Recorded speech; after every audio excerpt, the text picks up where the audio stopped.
Good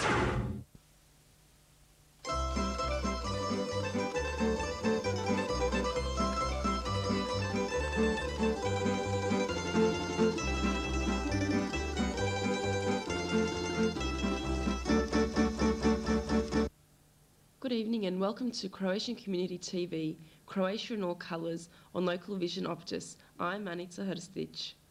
I dobro vam večer štovano hrvatsko gledateljstvo i dobrodošli na hrvatski televizijski program Hrvatska u svim bojama, Local Vision Optus. Ja sam Petar Gelo. This evening we have an interview with Božo Čaran. We'll be visiting the Posavsko-Brodstvo region of Croatia, and I will have an interview with Marija Radoslović from the Work Supply Company in Footscray. Also, as usual, we'll have music, and sport for this evening will be covered by Ante Radić. So sit back and enjoy. Štovano hrvatsko gledateljstvo, u večerašnjem našem susretu imat ćete prigodu vidjeti razgovor sa gospodinom Božom Čaranom, kojega nije potrebno predstavljati hrvatskoj zajednici. Razgovor sačinjava trenutna situacija na livanjskim prostorima, kao i Hrvatima tog predivnog nam zavičaja. Anica je posjetila ured Work Supply Company Footscray i razgovarala sa službenicom Marijom Radoslović. U Hrvatsku putujemo predivnim prostorima lijepe naše Brodsko-Posavskoj županiji, a tu su zbivanja u športu, biti će i pjesme, stoga ostajete s nama tijekom sljedećih 60 minuta u hrvatskome duhu. Još jednom želimo vam dobrodošlicu i lijep susret.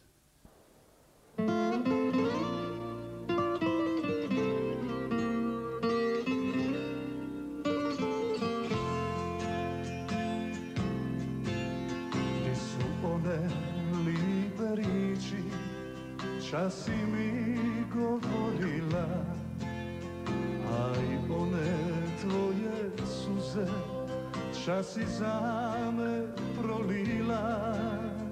Sve se sjećanja kada sam odlazija, sve se majko sjećanja nisam zaboravija.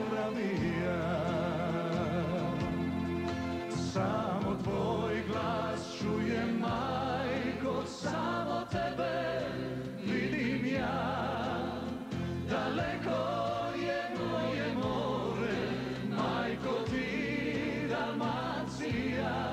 Samo tvoj glas čujem, majko, glas što tužno govori. Daleko si oku mome, kad ćeš mi se vratiti.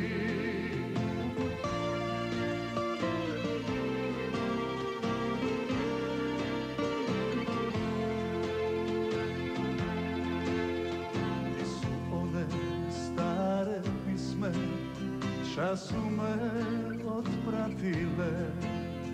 Gdje su tvoje drage oči, čas su gorko plakale.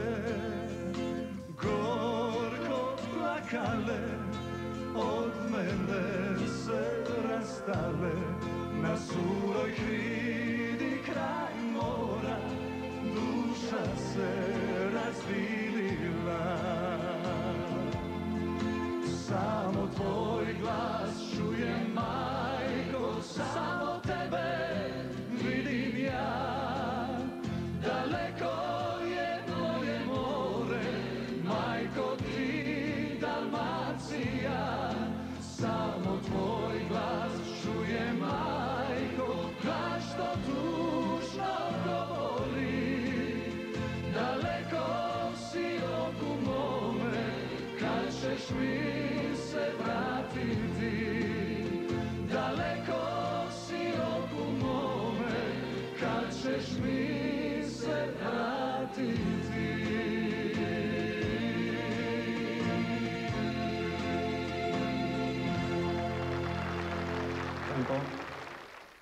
Vrijeme je za naše goste. Kako najavih, naš i vaš gost je gospodin Božo Čaran. Govoriti o Božji i njegovom viteštvu i ljubavi prema svojoj Hrvatskoj, kao i svom voljenom zavičaju Livnu, ne mogu se opisati. Sa svojim djelom pokazao je kako se voli svoja domovina i svoj narod. Ukratko smo posjetili Božu i s njim porazgovarali za vas, Jer kako veli, puno toga mora učiniti, a vremena je malo. Pa pogledajte. Dobar dan, gospodine Čaran, i dobrodošli na hrvatski televizijski program. Hvala vam i srdačan pozdrav svima onima koji nas budu gledali. Evo, došli ste ovdje ponovo u našu sredinu. Znam da dolazite manje više svake godine. I nakon, možete reći, jedne hladnoće u toplinu, kako vi dočekujete ovaj susret? Ponovo sa svojima ovdje, sa svojim obitelji. Najmiliji uvijek su bili najdraži. Kad sam odlazio u Hrvatsku, baš je onda bio rat, i to malo teži rat. Na takvi susret bio sa mojom rodbinom, koju sam ostavio već davno. I evo, u povratku baš upravo, kao što ste spomenuli, da sam došao, tude. Izuzetno jesam i zadovoljan i sretan i da vas vidim sviju opet ovdje iz naše hladnoće. Livanjski kraj, ono hrvatsko podneblje, kako ste vi sada ostavili te prostore nakon nekoliko provedenih godina, onih najtežih godina, onih povijesnih godina? Kako je ostalo sada Livno? Livno je uvijek bilo, i za vrijeme te bivše, da je i ne spominjem koliko je mrzim, i njena okolica. A danas, kad pogledamo Livno, gdje se danas jedno izrađuje nova krv, novi ljudi, poletna, elitna jedinica koja stvarno misli i gleda budućnost Livna. Livno ide naprijed. Svima nam je poznato, Božo Čaran, poznati kako povratnik sa jednim čudnim svojim biznisom čuvanja ovaca, i kako je se Božo mogao rastati sa tim svojim povijesnim stadom? Moglo je se tuda rastati. U stvari i stado koje sam otrov dalen i one namjere i nakane u kojima ja jesam i otišao onoga vremena. Danas ništa nije to čudo nikakvo, da u stvari se mogu opet fino vratiti, obnoviti, napraviti, pošto imam neke još druge ideje. Premda da su to i godine i sve. Ovce zahtijevaju veći rad, i higijenu. Sve, a meni jesu tu godine, a u stvari mislim nešto drugo u mom povratku opet u Livno. Upravo to sam vas htio i pitati, jer čule se neke priče okolo, kaže Božo je došao i zaboravio na sve.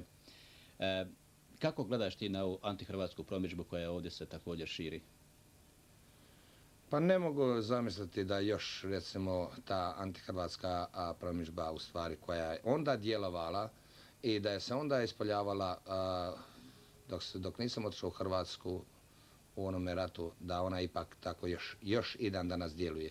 Ja ne znam da li se ljudi stvarno stide svoje riječi onda kad su nešto govorili da danas isto, ili su onda nešto zašutili, a u stvari nešto danas inzistiraju, u stvari neke rupice traže i šta jako šta. Hrvatska je došla, Hrvatska je porazila sve, Hrvatska je na pobjedi.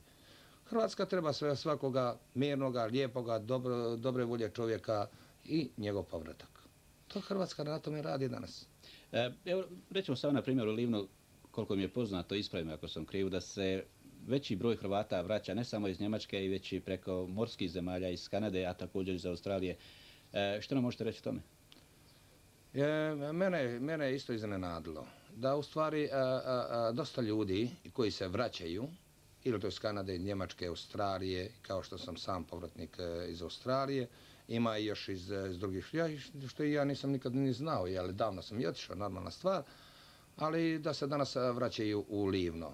Vide jednu budućnost u Livnu. Jer Livno stvarno stoji na 3 rijeke, ima svoju prirodu, ima svoje polje, šumstvo, ima sve svoje. I stvarno ono treba i povratak, a u stvari njenu obnovu. Čuo sam također da je otvoren jedan najmodernijih, čak ne samo evropskih, već svjetskih trgovačkih centara u Livnu na rijeci Bistrici. Što nam možete reći o tome? Upravo ste u istini, da je gospodin Matković nešto na rijeci, na Bistrici u stvari otvorio. Nešto prva zgrada što se komparira sa svijetom. U svijetu, u Europi, onako trebaš nešto naći. I da je to uložen taj novac i taj trud nije uzaludan. Danas on prolazi mnogo Hrvata. Trebaš čekati danima da moraš unići unutra da nešto tako vidiš. Jeli? Stvarno nešto napravljeno. Pa nije samo to imaš recimo i drugi razni, gdje su ove crpke, benzinske crpke, gdje su putevi, gdje su sve, novi hoteli se prave, nisu više kafići, nego hoteli se prave, jeli? Ko šta? I ta perspektiva budućnosti stvarno jednog livna. Na primjer, ovdje, evo nas ima veliki broj ovdje Livnjaka, broji se nešto oko 145 obitelji iz općine Livna. I prema tvojem mišljenju, ovih nekoliko godina, jesmo li mi zaspali? Jesmo li se mi možemo komparirati, na primjer, kao s Livnjacima iz Kanade, koliko se čuo da su vrlo aktivno se bave vezom sa domovnom? To da ljudi recimo, što su spomenuli koliko nas ima, recimo 140 i nešto familija, tude košta, jer tude samo može stajati jedna čvrsta odluka, jer još nismo, uvijek nešto, evo, tijelo mi je ovdje, a razumite, pamet mi je u stvari razumite tamo i koje šta je ono. Ali nije konačna ona odluka. U stvari mi ćemo nešto promašiti u svom životu ako ne ispunimo u svome srcu ono što trebamo ispuniti. Vratimo se nazad kad smo mogli ostaviti svoga i oca i majku, danas imamo školovanu djecu i tu da školu i košta. Zašto se ne bi opet vratili? Košta, kad možemo ići i tamo imamo. Danas je taj svijet mali, nije više velik. 24 sata vožnje, evo u moje kući. Ili u povratku, svejedno. Ali treba samo čvrsta odluka i apeliram sve Livnjake da stvarno počnemo misliti ili da zaborave više Livno. Ili se vratiti fino u svoju domovinu. Kad bi se više i više vraćali, znači ipak bi mi povlačili jedne druge razmite koje šta i sastajali se tamo. I ovako i na piknicima i normalno. A vjerujem da bi se u svakom slučaju, da bi imali veću vezu u gospodarstvenom obliku između naše nove domovne Australije i naše domovne Hrvatske u Bosni. Pa sigurno gospodarski razvoj razmite da bi se on razvijao, normalna stvar. Gdje bi pojačavao recimo i ekonomiju i gdje bi pojačavao recimo i razne druge recimo aktivnosti koje bi se upravile tude. Onda s druge strane jeste jedna recimo razrada recimo znanosti u stvari gdje smo ovdje mi izrađivali Australiju, gdje imamo, eto tako mogu reći, u svim smo, ili bez obzira na kako bi rekao, na ove građevinske pojmove rada, tunela, kanala, što smo ono koje šta rada. Danas smo mi u jednoj građevini razmite gdje nas oni stvarno i traže.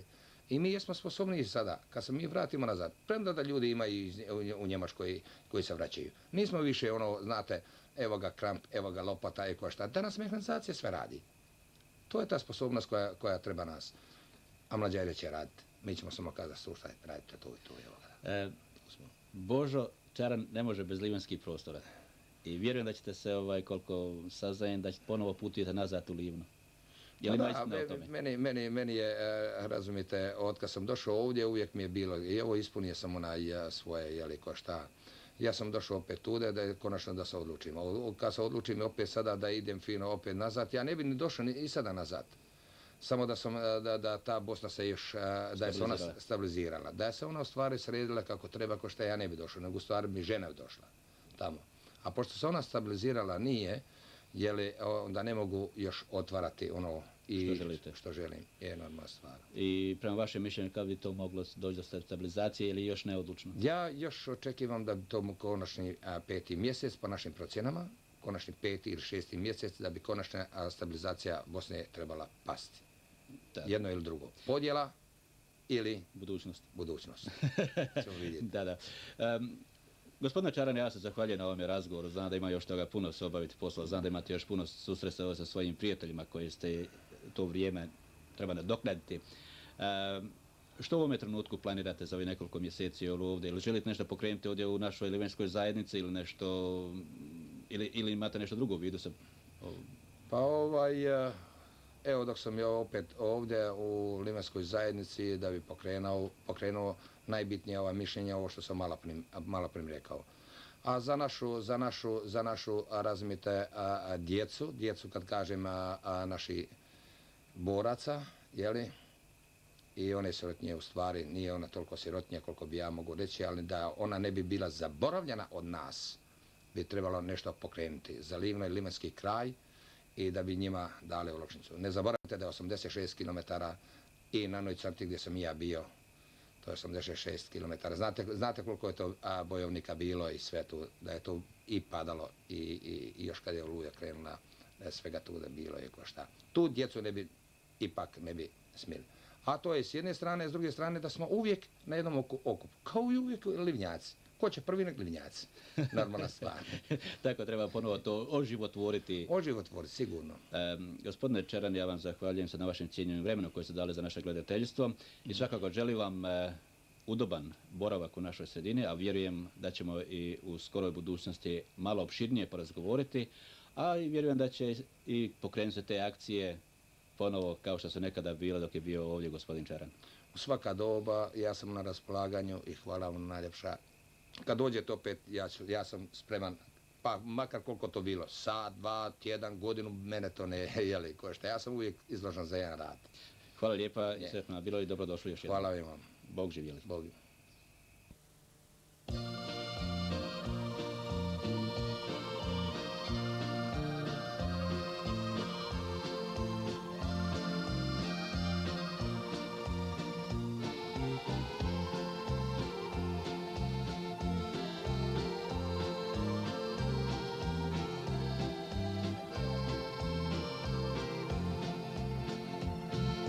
Vezak vezla Hrvatica mlada, vezak vezla Hrvatica mlada.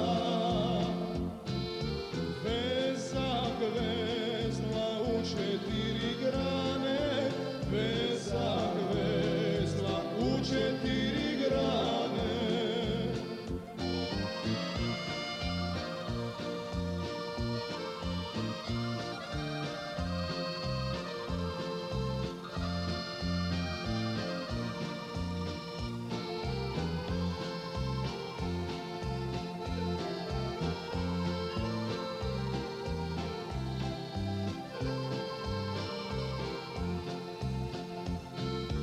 Prva grana kraja Tomislava, prva grana kraja Tomislava.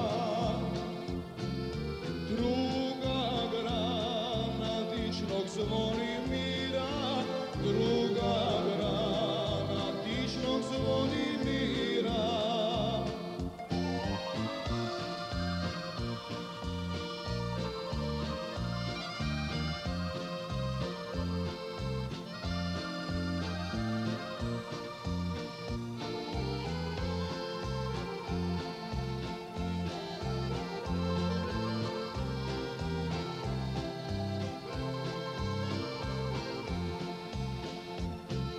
Treća grana Zrinskog Frankopana, treća grana Zrinskog Frankopana, a četvrta Radića Stjepana, a četvrta Radića Stjepana.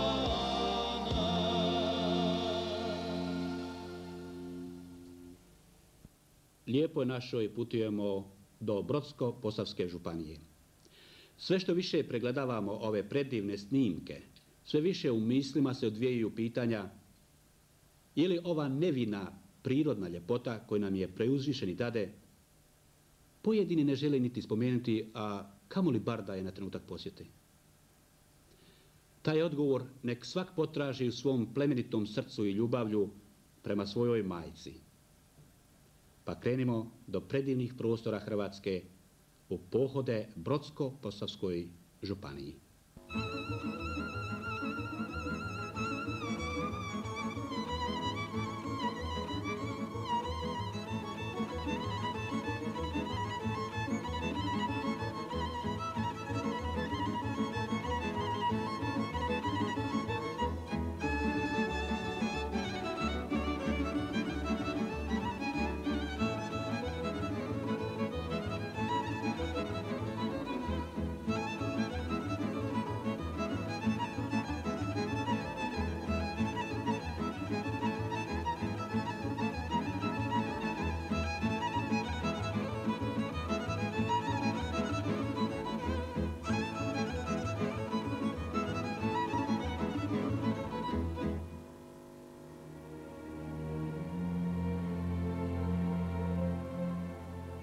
Svojim prostornim položajem Brodsko-posavska županija je dio šire zemljopisne cjeline Slavonsko-baranjske regije.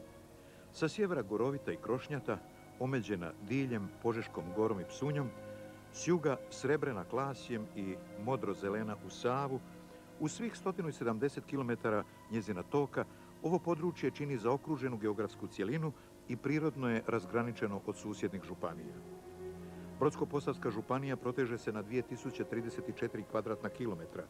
Ovdje živi oko 175.000 stanovnika ili 86 na jednom kvadratnom kilometru. Povoljan geografski položaj i dostignuti stupanj napućenosti značajan su činitelj dosadašnjeg razvoja županije.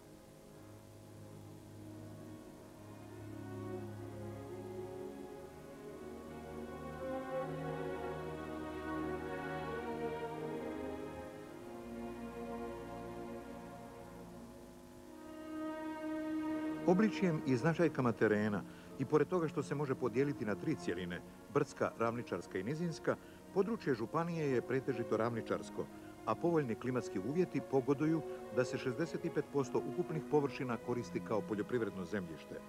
23% su šume, a preostalih 12% su neplodna zemljišta, pašnjaci, trstici, bare i ribnjaci.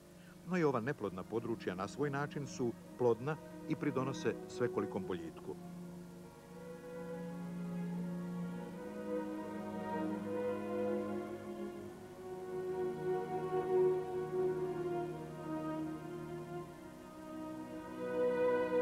Plovnost Save, prometni pravci, autocesta i željeznička pruga prolaze duž cijele županije, povezujući istok i zapad Hrvatske. Ove prometnice iznimne su važnosti i u širim razmjerima, jer povezuju Bliski istok i Srednju Europu. Drugim riječima, prometno-geografski položaj Brodsko-posavske županije, kao raskrižja nekoliko značajnih prometnih pravaca, osigurao je ovom kraju i primjereno gospodarsko značenje, odnosno ovdje su stečeni svi uvjeti za cjelovit razvoj jednog područja od gospodarstva i industrije do građevinarstva i uslužnih djelatnosti.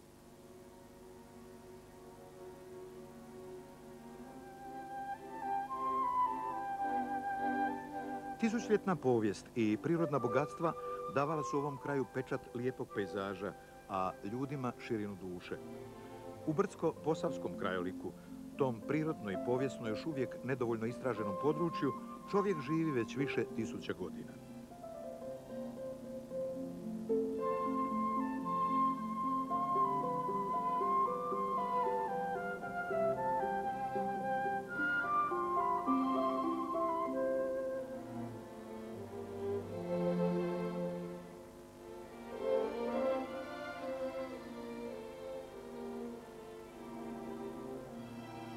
O najstarijem, datiranom, nalazištu ljudskog življenja na današnjem prostoru Brodsko-posavske županije svjedoče nalazi neolitsko-starčevačke kulture oko 3000 godina prije Krista. Čovjek onoga vremena živio je u zemuničkim nastambama, izrađivao i rabio zemljano posuđe loptasta oblika, ukrašavao ga otiskom nokta ili pak prsta. Širenjem rimske dominacije na prostor Ilirika zabilježena su na rimskoj karti tabuli Pentingeriani naselja Servicium kod Pivara, Urbate, Davor i Marsonija, Slavonski Brod. Razdoblje velike selidbe naroda donosi velike izmjene stanovništva, a Slaveni ovaj prostor počinju naseljavati od 7. stoljeća.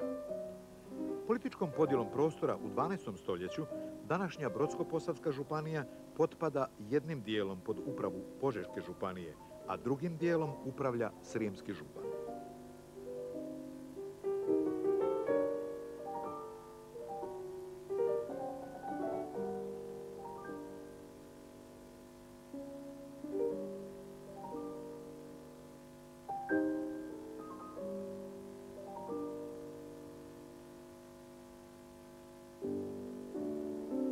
Godine 1536.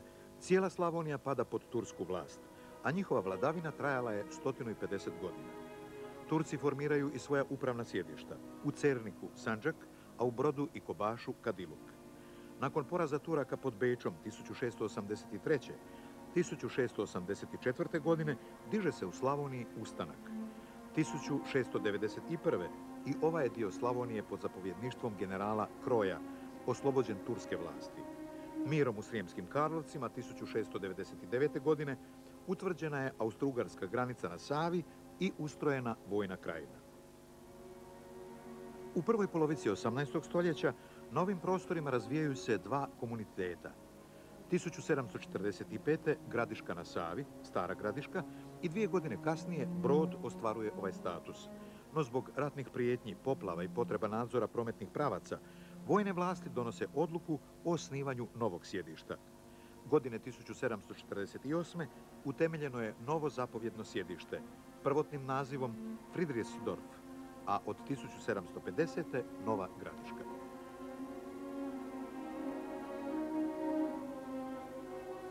Sjedište Brodsko-posavske županije danas je grad Slavonski Brod. Grad se nalazi u središnjem dijelu Slavonske Posavine, uz rijeku Savu, na granici prema Bosni i Hercegovini. Slavonski Brod ulazi u povijest 1244. godine. Prvi pismeni spomen ovog grada ostavio je Bela IV. Svojom poveljom, u kojoj se Brod spominje pod nazivom Villa Brojt. Slavonski je Brod grad od oko 60.000 stanovnika, pun života i mladosti, grad na čijem je licu vidljivo tek nešto od njegovih godina starosti i povijesti. Zašto je tome tako? Možda i u njegovoj najnovijoj slici naći ćemo odgovor. Ratovi, osvajanja, potresi, bombardiranja, svega nažalost nije nikad manjkalo.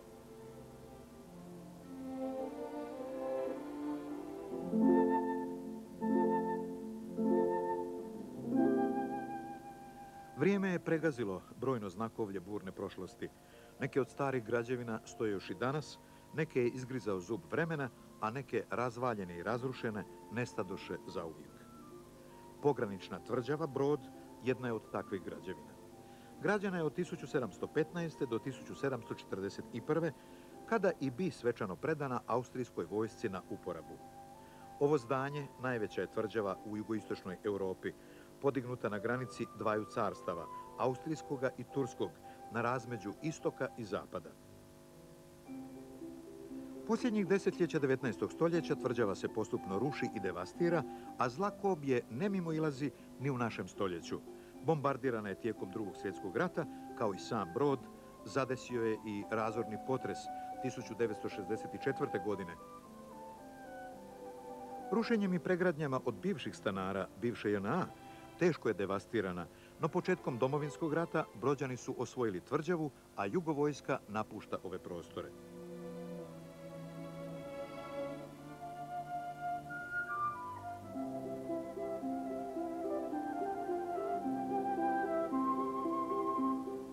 Uz tvrđavu razvio se gradić srednjevjekovna ugođaja s najvećim i najljepšim trgom u Hrvatskoj, koji krase palače bogatih trgovaca i posjednika podignute krajem 19. stoljeća. Veliki željeznički most preko rijeke Save spajao je Slavonski sa Bosanskim Brodom. Po ovom mostu Brod će postati poznat u cijeloj crno-žutoj monarhiji kao vrata Bosne, budući da je najveći dio prometa za novu austrougarsku zemlju išao kroz Brod. Povijest Broda sve do naših dana ogleda se i na brodskim ulicama. Njegove ulice, pored muzejske, imaju i povijesnu vrijednost, jer su postankom ili svojim nazivljem vezane za određeno povijesno razdoblje, neki događaj ili zaboravljenu osobu iz prošlosti.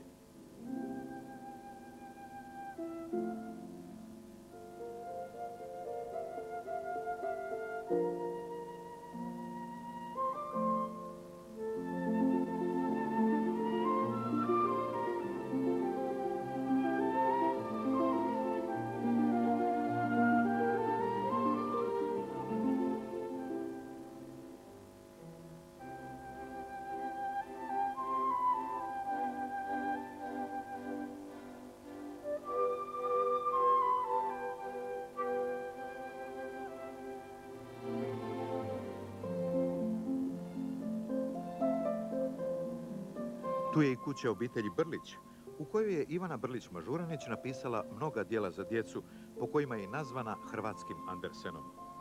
Iz kuće je premještena na sigurno mjesto, zbirka obitelji Brlić, i na taj način spašena od razornih projektila preko Save. Žila kucavica grada je široka ulica novijeg imena Petra Krešimira IV. Nastala je na zatrpanim šančevima princa Eugena Savojskog, kada su godine 1780. porušeni bedemi oko grada. Brod je Hrvatskoj dao i velike slikare. Josipa Muravića, koji je autor grba grada Broda 1910. Majstor crteža i starih brodskih veduta Vasilj Petrović Antipov, a u Brodu je rođen najveći slikar hrvatske moderne Vladimir Becić.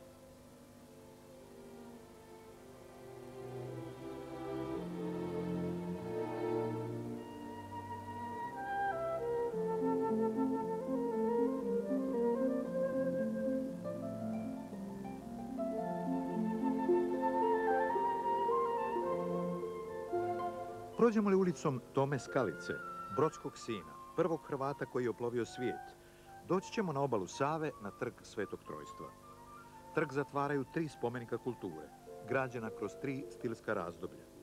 Franjevački samostan i crkva Presvetog Trojstva monumentalne su barokne građevine. Gradski magistrat Carske kraljevske općine Brod početkom 19. stoljeća i vatrogasni dom sagrađen godine 1900.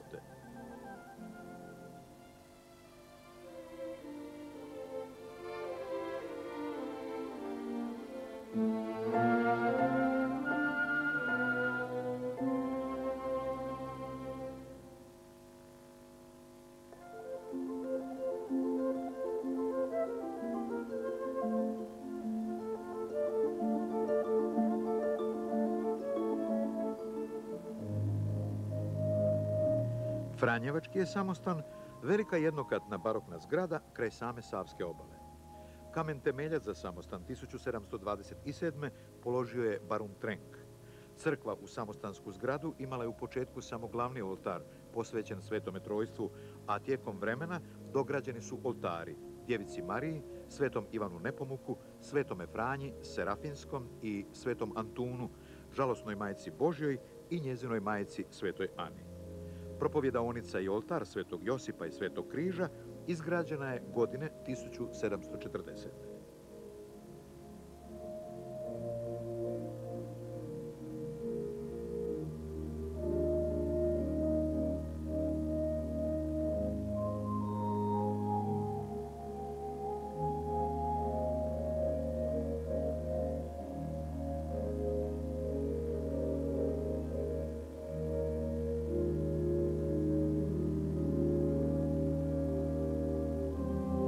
Brodski Franjevci ne samo da su vršili duhovnu službu na ovom području, nego su imali i značajnu prosvjetiteljsku ulogu i otvaranjem škole godine 1709.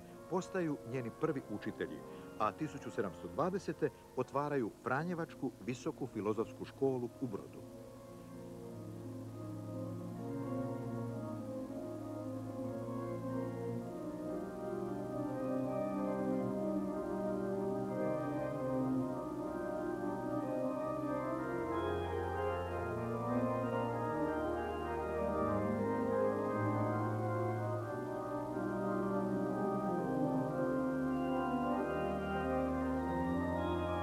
Crkvu Svetog Trojstva Brođani od milja nazivaju velikom, a rimokatoličku župnu crkvu Svetoga Stjepana kralja iz 1754. pogađate, nju zovu malom. Mnoge generacije Brođana slušale su u tihim noćima jednolične otkucaje sata sa njena visokog zvonika. Sat otkucava i danas, no nerijetko, kad brod utone u san, prekosavske barabe s trojničkim rafalima remete noćni mir i ritam sna.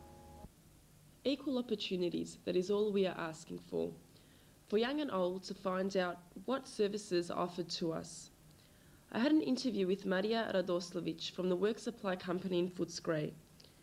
And Marija works with people with a range of disabilities, not only physical. So let's take a look to see what sort of problems she encounters and how she deals with these problems. Here we are at the Work Supply Company in Footscray, and with me is coordinator of the establishment, Marija Radoslović. Marija, welcome to our program. Thank you. How long have you worked with the Work Supply Company and what does it consist of? I've been with the Work Supply Company for 3 years, and the Work Supply Company is an organisation that assists people with disabilities into open employment. And what inspired you to take this career and what are the main issues that you come across? I suppose why I chose to take this career is because I enjoy working with people and I enjoy assisting people with any needs that they may have and providing support for them, exploring options about what they want to do, how they could do it, and how to go about getting what they want. Okay, and what age group do you work with? Well, I primarily work with people who are 15 to 30 years of age. I specifically have a portfolio of young people. And what do you believe are the main causes for individuals with a disability? That's sort of really hard to, I suppose, identify. Many people suffer from various types of disabilities. Some people are born with disabilities, others develop disabilities at a later stage, and there's no one real point or trigger that would cause someone to have or cause someone to become unwell or to have a disability. So that's sort of a little bit difficult to really pinpoint. But it varies with every individual. And in what situation is a work supply company in at this particular moment? Yeah. At the moment, the work supply company has 3 offices. We have one here in Footscray, we have another one in St Albans, and we have another office in Werribee. We have 18 staff. We have several staff that are bilingual. We have Croatian speaking, we have Spanish, Greek, Vietnamese, Khmer, and we also have someone that can sign Auslan as well for our clients who are deaf or hearing impaired. Okay, and do you work with many Croatian young people? And do you find that their issues differ to young people of other ethnic origins? I do work with quite a few Croatian young people. Does it differ to other ethnic groups? In terms of disability, it doesn't differ all that much. The needs, I suppose, that young Croatian people experience are not all that much different to other young people from other origins. In relation to their disability, it doesn't differ all that much. However, I would think that the way that the community responds to people with a disability would differ because of the cultural things like within our own community, and the stigma attached to disability within our own community may differ to other communities. Okay, and do you believe we as a society could try and minimise the problems that young people in Australia do encounter? Yeah, I really do believe that. I believe that a lot of people, I suppose, can be quite intimidated or even scared about people who have a disability because of that lack of knowledge. Often you'll find that if someone is not aware of what's going on, their normal reaction is to be negative or to criticise because of their fear and because of their lack of knowledge. However, that really can be quite detrimental for people who do have a disability, because automatically people associate disability with a stereotype, and that stereotype being stigma and they're not all there and they can't cope and they're different to us. And I really believe that if we changed the way that we think and challenged people when they did make negative comments, it would be better for all those people with disabilities and for us that don't have disabilities. Yeah. And are there any other thoughts that you would like to share with us? I suppose what I'd like to say is that people with disabilities are just like us, and they deserve to be treated with dignity and equality, just like we are treated. They're no different to us. They can do what we do. And if anyone has any questions or any queries about our service, or if they want to find out more, just give me a call and just ask for me. And Okay, then thank you very much for your time, and look forward to seeing you in the near future, and good luck with your work. Thank you. Thank you. Da ne bismo uvijek bili ozbiljni, i evo malo šaljivog duha i nama, a i vama. Dobro poznatog hrvatskog glumca koji glumi težaka iz svakidašnjeg života, a koji je navraćao i u našu sredinu. Martin Sagner ili poznatijeg Dudeka.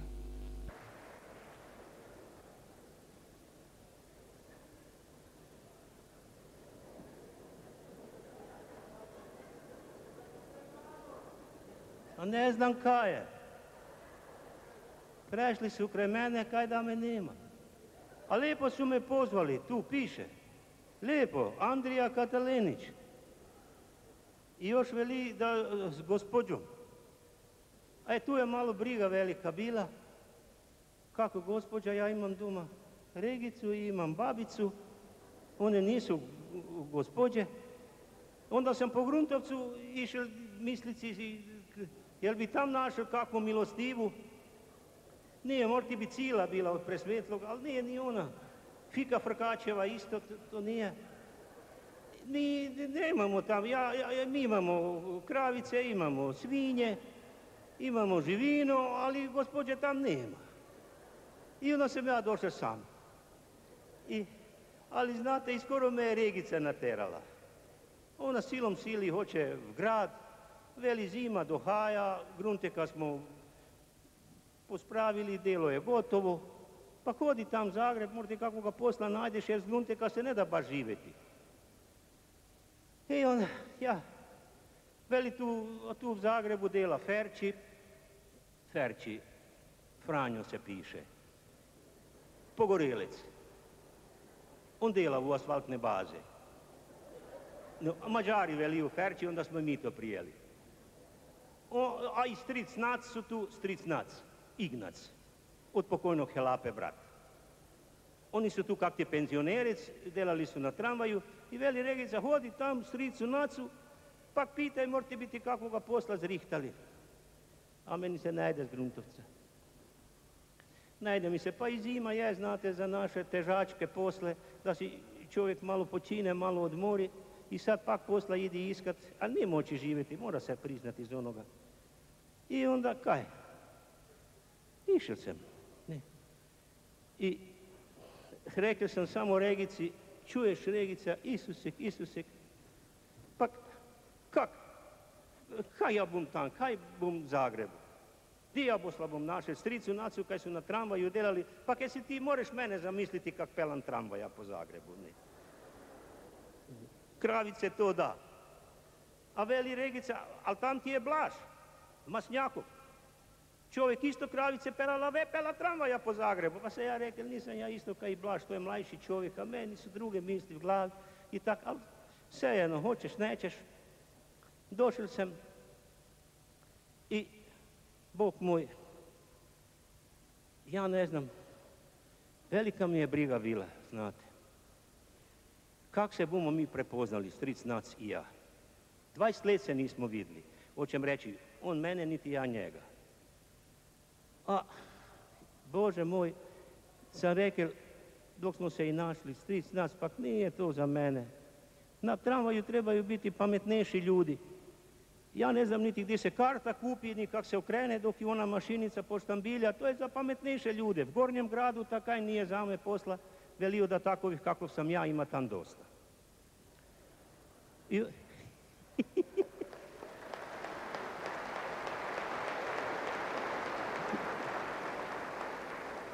Isusek lepo bio kad sam došao u Zagreb i kad sam s vami. Brez zamjere, ali ja se osjećam tu kak doma, u Gruntovcu. Pri vas isto ima puno Dudekov.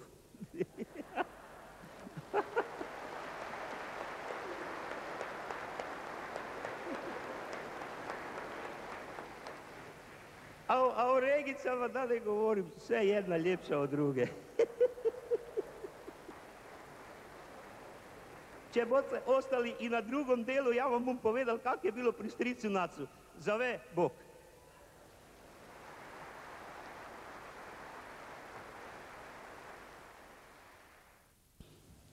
Štovano hrvatsko gledateljstvo, kako vam je dobro poznato, hrvatski narod njeguje športske viteške igre. Ne samo što smo poznati u nogometu diljem svijeta, u košarci kao i vaterpolu, hrvatski narod zauzima čelne pozicije u tenisu i inim športskim granama.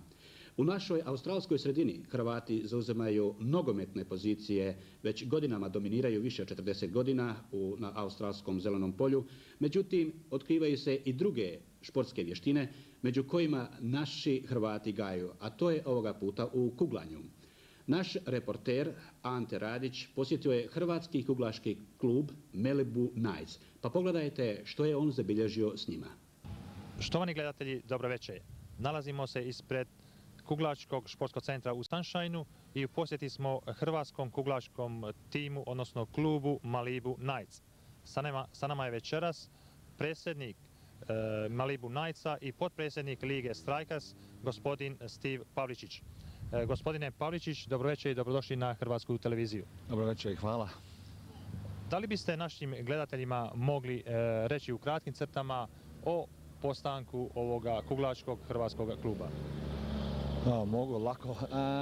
Da vam kažem, iz početka mi smo počeli 84. godine, otprilike ja i moja žena smo počeli 84. godine, da samo dođemo, da nešto imamo neki sport, da se sastavimo malo i odmora od kuće i rada i to sve. I onda poslije te 84. godine, ona je završila, 85. počeli smo novu sezonu i uz to vrijeme bilo je isto par Hrvata u Sunshineu i dogovarali smo se jedno vrijeme i rekli idemo sastaviti, baš nek bude hrvatski tim. I od onda 85. godine smo mi počeli ime Croatia i držali smo to ime jednu 7-8 godina i sa istim igračima. Uz to su bili Marko Modrić, Josip Stapić, Stivko Parić, ja i još bilo par, ne mogu se sjetiti koji su to bili. Ivica Ivanović koji je poznat vrlo dobar isto u hrvatskom klubu u Kroaciji. I tako smo držali ti 7-8 godina. Počeli smo samo igrati četvrtkom, momcima nije bilo dosta, rekli smo idemo utorkom navečer i tako smo onda počeli i utorkom navečer i držali tako još posljednje 2-3 godine i onda polako, što su oni malo stariji počeli biti, rekli su nama je dosta i onda smo se sastali sa drugima igračima i uvijek držimo tako naše ime i sad u ove zadnje 2 godine smo se prešli sa novim timom koji su isto bili Hrvati, oni se zvali Malibu. Mi smo držali Melbourne Knights, što smo držali od našega nogometnog kluba i sad u zadnje vrijeme smo promijenili na Malibu Knights i tako sad držimo. Da li biste našim gledateljima mogli reći šta znači to Malibu? Malibu, to je jedno mjesto u Ameriki, Malibu Beach, ja mislim da su svi čuli za taj lijepo mjesto gdje se može sunčati i kupati. A Knights smo uzeli od našega kluba Kroacije zato što su oni mijenjali ime i što smo mi imali isto jedno vrijeme ovdje sa puno ovim klubovima da smo više, kako kažu, uvijek zvali Wogs. Dok sam ja uvijek se ovdje borio sa ovima, rekao nećemo mijenjati ime i nećemo mijenjati, držat ćemo Kroaciju i držat ćemo i borit ćemo se. I tako je bilo, ali na kraju, jer se svi se mijenjalo, rekao idemo promijeniti na Melbourne Knights. Držali smo to jedno vrijeme i sad je ostalo ovako na Malibu. Da li u budućnosti možemo očekivati još tih promjena imena ili ostajemo na ovome trenutnom Malibu Knights? Ja molim Boga da bi ostalo ovako, ali ako budemo morali mijenjati ime opet ponovo, ja vjerujem da ćemo opet ići natrag na prvo ime što smo mi počeli 85. godine i to će biti Kroacija. Znači imena se mogu mijenjati, ali grb će ostati uvijek isti. To je pogotovo bez grba nema mene. To što se tiče mene, crven, bijeli, plavi i moj hrvatski grb mora biti na srcu mome i neće drugo ništa da bude. Da li u Viktoriji osim hrvatskog kuglačkog tima Malibu Knights ima još klubova ili je to jedini klub? Iz početka je mi smo bili jedini klub, ali sad sam baš doznao u zadnjih jedno 5-6 godina da ima timova u Keon Parku, Cheltenham i u Frankstonu. Da li se oni takmiče zajedno sa vama u istoj ligi ili ste vi u većem stupnju takmičenja? Nismo nikada imali takmičenje među nas da se takmičenje jedan protiv drugoga, nego baš ono kad je trebalo pomoć za domovinu, onda smo mi se skupili. Iz početka mi smo se nas petorica metili svoj novac unutra i skupili se da se pošalje novac i tako smo onda napravili mali Croatian Cup što smo mi zvali. Najbolji igrač za muške dobije trofeju i skoč ili kako hoćete i tako je bilo za žensku. Da li još uvijek uspostavljate suradnju sa tim samim klubovima? Ne više. U ovo zadnje vrijeme baš puno se sada otpustilo od toga sporta, samo osim još što vjerujem i znam da ima još Keon Park i taj Cheltenham i Frankston 5 igrača ili 6 igrača u svakome centru. Da se vratimo ponovo kuglačnom klubu Malibu Knights, da li biste nam mogli spomenuti vaše članove koji se trenutno nalaze u timu, odnosno koji sudjeluju u prvenstvenim utakmicama? Za sada u timu ima kao ja Marko Modrić, David Modrić, Ivica Vuković, imamo jednog stranca, Sean Smith i od Johnny Vukovićova gospođa Lisa. Vi ste potpredsjednik lige. Ivan Vuković je isto tako tajnik lige. Njegova gospođa Lisa Vuković je rizničar lige. To znači da ste dosta uspješni kako u svom klubu i uspješni ste također i u ligi. To je istina. Da vam kažem isto iz početka, kad smo mi počeli 1984. godine, ja sam bio prvi predsjednik ovoga tima. I bio sam predsjednik, potpredsjednik, tajnik, blagajnik, što god trebalo biti, bio sam u ovoj ligi, držim ovu ligu i ja sam još jedan od jedini sam još koji drži ovu ligu skupa. I kako sam rekao prije... Koliko dugo mislite još ovako? Ja vjerujem da vam kažem još jednu sezonu, ja mislim vrijeme je meni isto dosta. Poslije 15 godina u ovome sportu, vrijeme da isto budem sa ženom i svojom četkom. Da li ima netko drugi koji će preuzeti to? Kako vidim ovdje, at least John Vuković i njegova gospođa, ja vjerujem da će oni dalje ostati, vjerujem da će Drago, da David Modrić i Marko Modrić ostati. Baš sad nam dolaze par, isto hoće da se spoje s nama, rekao ako bude bilo tako da napravimo još 2 tima, onda ću ostati malo dulje, da at least s njima možemo ući u ligu i da dalje, at least ako ja odem, ili John ili Lisa, da ima neko drugi at least od naših Hrvata da dalje ostane u upravi. Koliko trenutno članova imate u klubu? Imali smo jedno vrijeme oko 65-70 ljudi, ali od kada je došla sloboda u Hrvatskoj, to se sad smanjilo i sad imamo oko jednog 30-35. Ako netko želi od naših gledatelja da bude član kluba, da li može da vam se obrati? Odnosno na koji način može da vam se obrati? Može, kad god nek dođe ovdje četvrtkom navečer, tu smo mi uvijek od 6:15 ja sam ovdje od 6:15 do 10 sati, a poslije kuglana malo odemo u bar i malo popijemo, popričamo gdje smo otišli rong i kad god dođu mogu nas doći ovdje četvrtkom navečer. U dosadašnjim prvenstvima, da li ste imali kakvih uspjeha od postanka 1984. godine do sada? Imali smo puno. Moj tim kao Croatia bili smo prvaci 3 puta, drugi put, 3-4 puta smo došli drugi, a nismo više bili od 4. mjesta. Zadnje godine smo došli drugi opet, od kada smo primjeli sad u Melbourne Knights, ali uvijek držimo se top, kako kažu, petorki. Što očekujete ove sezone? Kako nam ide za sada, vjerujemo da ćemo biti prvaci. Jer smo samo 8 bodova, ali kako smo promijenili da igra svaki igrač protiv drugoga igrača, jer igra se na hendikep, daje mu se start.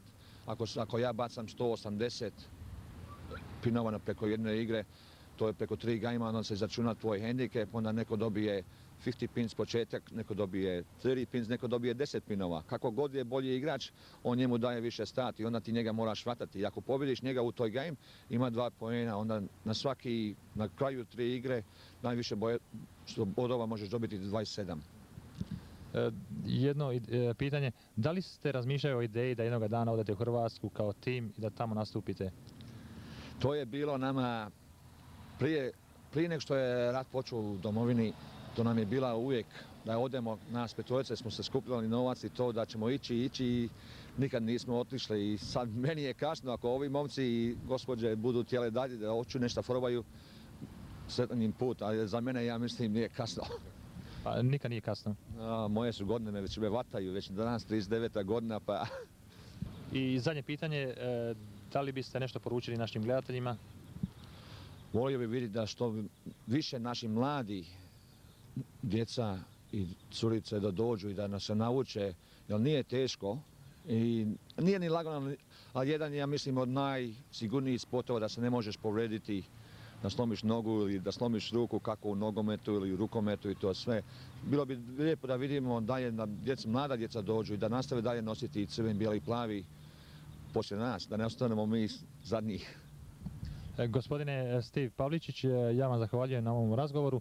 Ja se nadam da ćemo imati prigodu još jednom da popričamo, odnosno da porazgovaramo i mnogo uspjeha u vašem daljnjem radu. Hvala lijepo i sve vam najbolje što ste došli isto da nas pogledate isto, da neko vidi nas među našim narodima isto. Hvala. Hvala. Sa nama je večeras gospodin Marko Modrić, kuglač Malibu Knightsa. Gospodine Modrić, da li biste nam mogli reći kako ste igrali večeras? Igrali smo što god smo mogli bolje i prvi game smo dobili, drugi smo izgubili, a ako Bog da moramo i dobiti treći u našem momentalno kako poziciji, kako stojimo. Da li ste zadovoljni s vašom igrom? Jesmo zadovoljni, mora biti još bolje, ali nadamo se do kraja sezone da ćemo popraviti 100%. Što očekujete od ove sezone? Očekujemo ove sezone od prvenstva Viktorije. Da li imate nekih ozbiljnijih konkurenata? Imamo ozbiljnijih konkurenata, samo što trebalo bi više malo organizirati te konkurente, da više sponsori dolaze i to, da imamo bolju kombinaciju za igranje. Hvala gospodine Modrić. Molim. I evo nas na koncu našega večerašnjega susreta, štovano hrvatsko gledateljstvo. Hvala lijepa što ste bili s nama.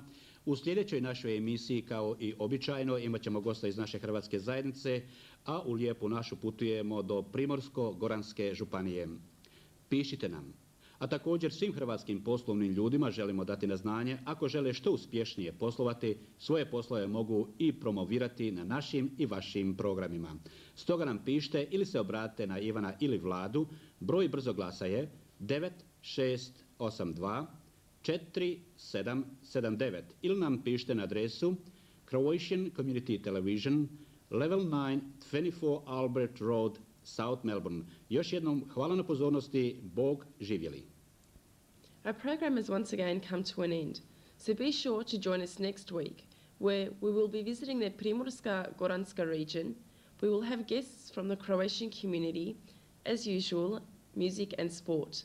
If you have any queries or comments, please be sure to write to us on Level 9, 24 Albert Road, South Melbourne. So once again, thank you and good night. Laku noć.